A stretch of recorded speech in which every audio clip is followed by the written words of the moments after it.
ప్రముఖ యాంకర్ సుమ కనకాల తన కెరీర్లో ఒకే ఒక్క ఐటెం సాంగ్కు గానం చేశారు. ఆ పాట విన్నర్ సినిమాలో అనసూయపై చిత్రీకరించబడింది.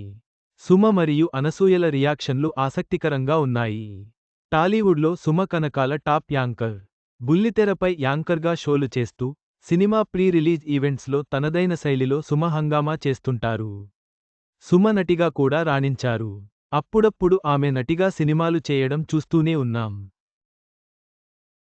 సమ చివరగా జయమ్మ పంచాయితీ అనే చిత్రంలో నటించారు. యాంకర్గా, నటిగా మాత్రమే కాదు సుమ మరో ప్రయోగం కూడా చేశారు. ఆమె ఒక చిత్రంలో పాట పాడిన సంగతి చాలామందికి తెలియకపోవచ్చు.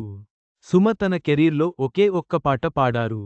అది కూడా ఐటెం సాంగ్. ఈ సాంగ్లో మరో ప్రత్యేకత కూడా ఉంది. ఆ పాటని సుమ మరో యాంకర్ అనసూయ కోసం పాడారు. సాయి ధరమ్ తేజ్ విన్నర్ చిత్రంలో అనసూయ ఐటెం సాంగ్ చేసిన సంగతి తెలిసిందే. తన పేరు పైనే ఆ సాంగ్ ఉంటుంది. సూయ సూయ సూయ అట్టా ఎట్టా పుట్టేశావే అనసూయ అంటూ సాగే పాట అది. మ్యూజిక్ డైరెక్టర్ తమన్ ఈ పాటని సమతో పాడించి ప్రయోగం చేశారు. ఈ సాంగ్లో నటించిన తర్వాత అనసూయ మాట్లాడుతూ, నా పేరుతో సాంగ్ ఉండడం, దాంట్లో నేను నటించడం, ఆ పాటని నాకు ఇష్టమైన వ్యక్తి పాడడం. ఇవన్నీ చూస్తుంటే నాకే నమ్మశక్యంగా లేదు. కానీ ఇదంతా జరిగింది. చాలా హ్యాపీగా ఉంది. డైరెక్టర్ గోపీచంద్ మలినేని, సాయి ధరమ్ తేజ్లకు నా కృతజ్ఞతలు.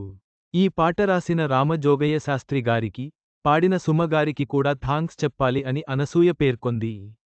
ఈ సాంగ్ పాడిన తర్వాత యాంకర్ సుమ అయితే ఫన్నీగా రియాక్ట్ అయ్యారు. మీకు ఇది వినడానికి షాకింగ్గా అనిపించొచ్చు. మీరు ఎలా ఫీలైనా ఘోరం మాత్రం జరిగిపోయింది. నేను విన్నర్ చిత్రంలో పాట పాడాను. అది అనసూయ నటించిన పాట. నేను ఇప్పటివరకు ప్రీ రిలీజ్ ఈవెంట్స్లలో కేవలం యాంకరింగ్ మాత్రమే చేశాను. ఎప్పుడూ పాట పాడే సాహసం చేయలేదు.